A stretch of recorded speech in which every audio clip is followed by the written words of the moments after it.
আজকে আমরা কথা বলবো ঢাকার আবাসিক অ্যাপার্টমেন্ট ভাড়া নিয়ে। বিশেষ করে যেগুলো একদম ফার্নিশড, মানে সব সাজানো গোছানো আর সার্ভিসড। যারা ধরুন কম সময়ের জন্য বা একটু লম্বা সময়ের জন্য থাকার মতো রেডি ফ্ল্যাট খুঁজছেন, তাদের জন্য এই অপশনগুলো কেমন সেটাই একটু খুঁটিয়ে দেখব আমরা। আমাদের কাছে কিছু তথ্য আছে। হোটেলস বিডি নামে একটা কোম্পানির ওয়েবসাইট, ইউটিউব ভিডিও, ব্রোশার এসব দেখেছি। আবার এয়ারবিএনবির মতো অনলাইন প্ল্যাটফর্ম থেকেও কিছু তথ্য নিয়েছি। তো আজকের আলোচনার মূল লক্ষ্য হল ঢাকায় ফার্নিশড বা সার্ভিসড অ্যাপার্টমেন্ট ভাড়ার এই জগৎটা একটু বোঝা। কি কি সুবিধা, কি কি দেখতে হবে, খরচ কেমন হতে পারে, এইসব আর কি। চলুন শুরু করা যাক। তাহলে প্রথমেই হোটেলস বিডি নিয়ে কথা বলি। ওরা ঠিক কী ধরনের সার্ভিস দেয়?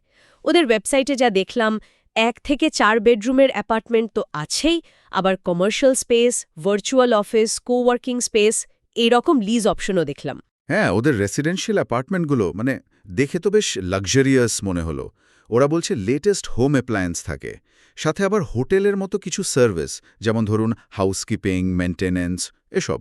ওদের টার্গেট কাস্টমার মূলত কর্পোরেট ক্লায়েন্ট আর যারা ধরুন ঘুরতে বা কাজের জন্য আসেন।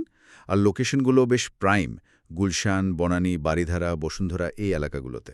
আচ্ছা, ওরা কিছু বিশেষ ফিচারের ওপর বেশ জোর দিচ্ছে দেখলাম, যেমন সিকিউরিটি।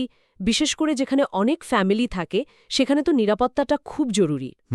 অবশ্যই। আবার কমন স্পেসের কথাও বলছে, যেটা হয়তো সাধারণ ফ্ল্যাটে অতটা পাওয়া যায় না। আর পুরো ব্যাপারটা ওরা নিজেরাই ম্যানেজ করে। এগুলো তো বেশ গুরুত্বপূর্ণ পয়েন্ট, তাই না? হ্যাঁ, ঠিক। ভালো ম্যানেজমেন্ট আর সিকিউরিটি তো থাকাই চাই। এর সাথে ওরা আবার লিভিং আর ওয়ার্কিং স্পেসের কথাও বলছে। লিভিং মানে? লিভিং মানে হলো একটা ফ্ল্যাটে বা বাড়িতে কয়েকজন মিলে থাকা আর কি। খরচ শেয়ার হয়, একটা কমিউনিটির মতো ব্যাপার হয়। আর ওয়ার্কিং তো হলো শেয়ার্ড অফিস স্পেস। যারা রিমোটলি কাজ করেন তাদের জন্য আইডিয়াগুলো কিন্তু বেশ কাজের। ইন্টারেস্টিং। আর ফার্নিশড অ্যাপার্টমেন্টগুলোতে তো রান্নাঘর, লন্ড্রি, ওয়াইফাই এগুলো বেসিক সুবিধা হিসেবে থাকছেই। খরচের ব্যাপারে কোনো আইডিয়া পাওয়া গেছে? মানে কেমন হতে পারে? হ্যাঁ, একটা আইডিয়া দিয়েছে ওরা।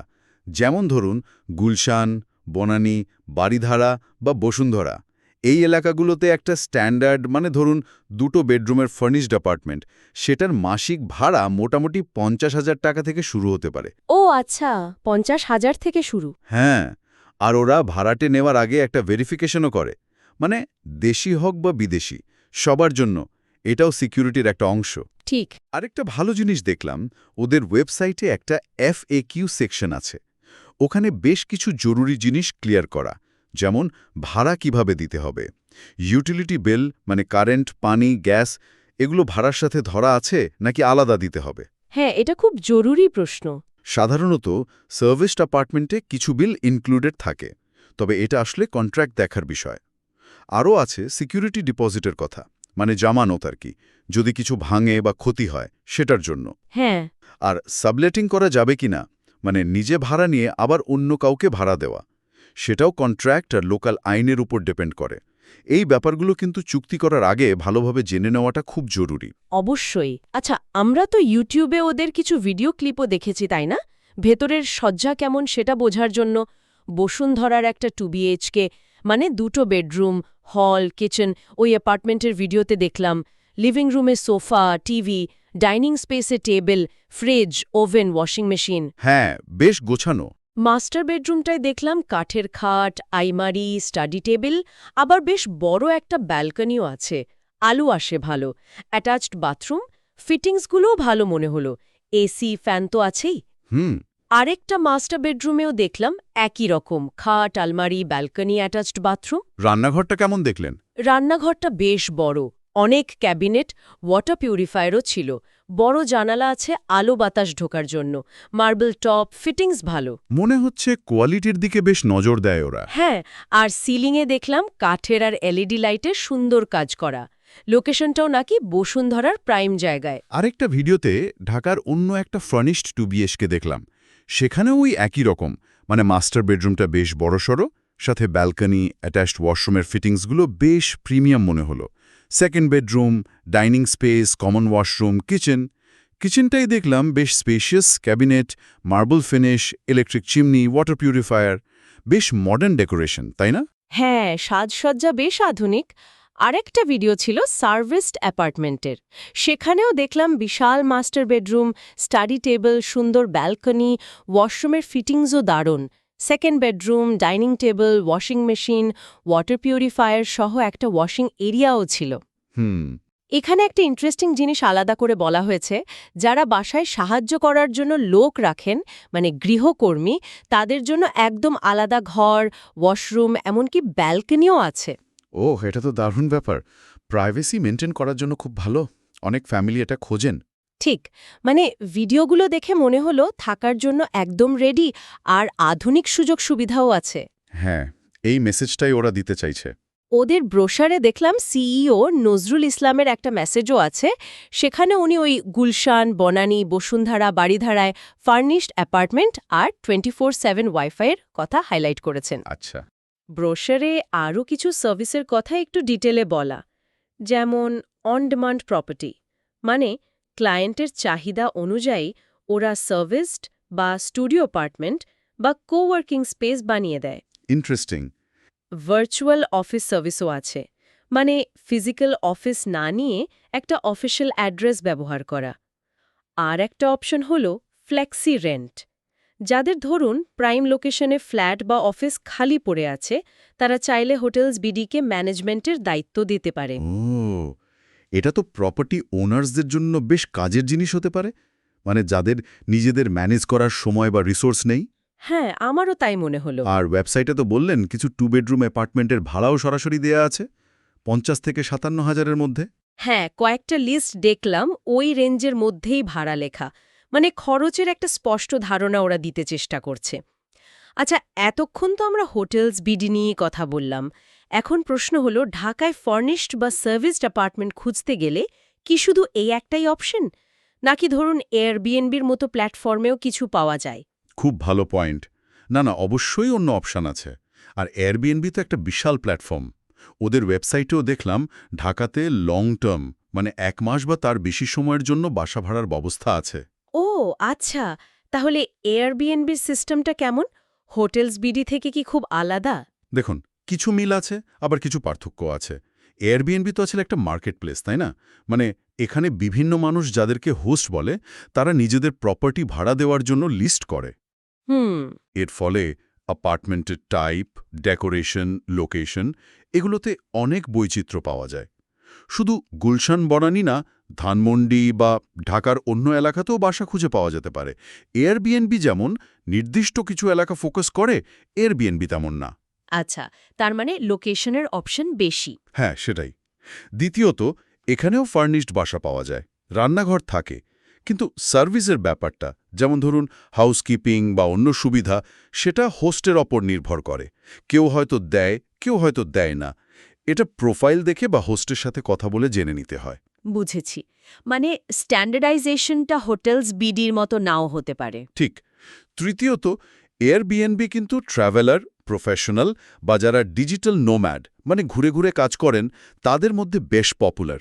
তাই ওয়াইফাই, কাজের জন্য একটা জায়গা, এগুলো অনেকেই হাইলাইট করেন। চতুর্থত, বুকিং প্রসেসটা সাধারণত খুব সহজ, অনলাইনেই সব করা যায়।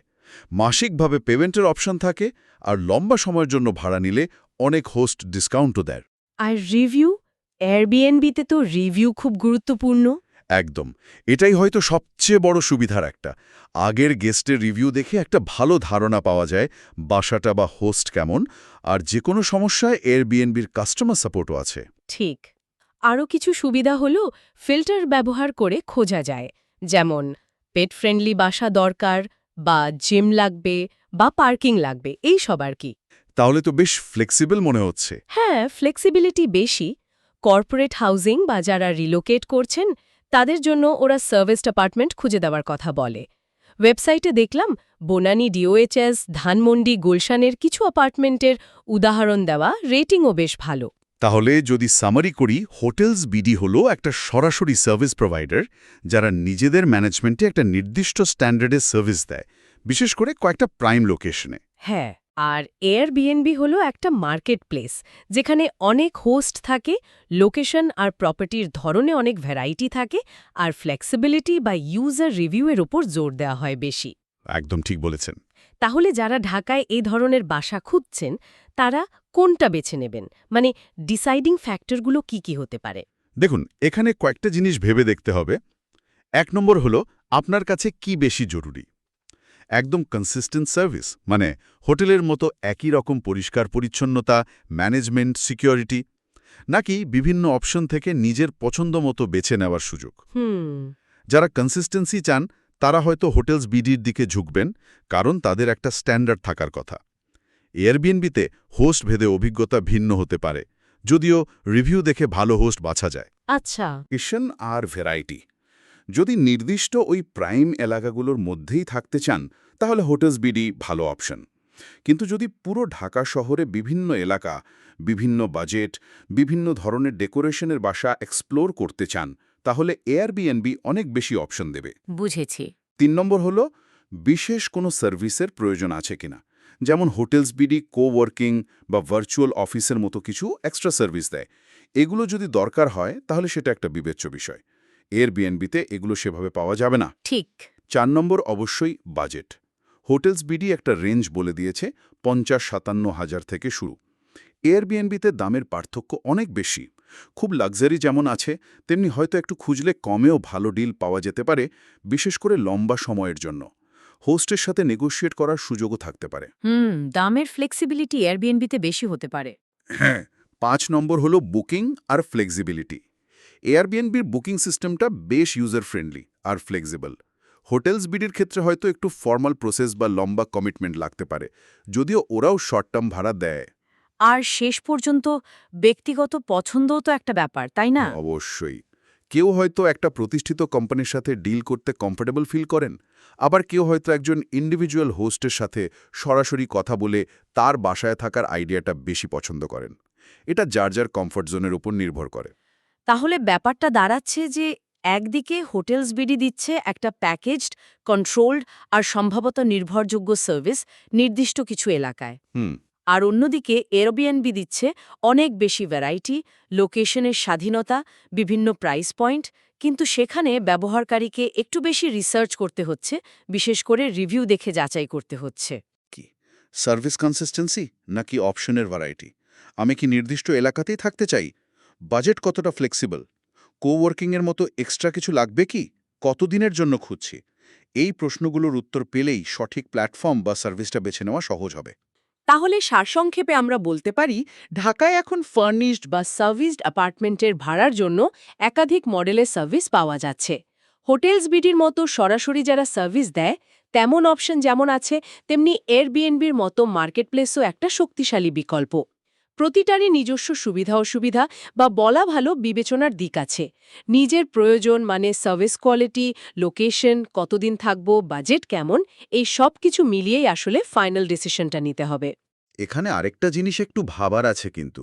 আমরা তো ফিজিক্যাল সুবিধা, লোকেশন, দাম এসব নিয়ে কথা বললাম, কিন্তু এই যে দুটো ভিন্ন ম্যানেজমেন্ট মডেল, একটা সরাসরি কোম্পানি চালাচ্ছে আরেকটা মার্কেটপ্লেস যেখানে অনেক ব্যক্তি হোস্ট, এটা একজন ভাড়াটিয়ার প্রতিদিনকার থাকার অভিজ্ঞতায় ঠিক কতটা পার্থক্য তৈরি করে? যেমন ধরুন কোনো একটা সমস্যা হলো বাসায়, সেটা কত তাড়াতাড়ি সমাধান হচ্ছে, ম্যানেজমেন্ট বা হোস্ট কতটা রেসপন্সিভ, প্রতিবেশীদের সাথে ইন্টারঅ্যাকশন কেমন, সার্ভিসের কোয়ালিটি কতটা রিলায়েবল থাকছে মাস শেষে, এই বিষয়গুলো কিন্তু কাগজে কলমে লেখা সুবিধার চেয়ে কম গুরুত্বপূর্ণ না। মানে দৈনন্দিন জীবনে স্বাচ্ছন্দ্যের ওপর এর প্রভাবটা কেমন, এই দিকটা নিয়েও আরও ভাবা যেতে পারে। অবশ্যই, এটা খুবই গুরুত্বপূর্ণ একটা পয়েন্ট। সার্ভিস মডেলটা কিভাবে রোজকার জীবনযাত্রাকে প্রভাবিত করে সেটা নিয়ে হয়তো আমরা ভবিষ্যতে আরও আলোচনা করতে পারি। আপাতত আশা করি আজকের এই আলোচনাটা যারা ঢাকায় একটা ভালো মানের রেডিমেড বাসা খুঁজছেন তাদের সিদ্ধান্ত নিতে কিছুটা হলেও সাহায্য করবে। আজ তাহলে এখানেই শেষ করি।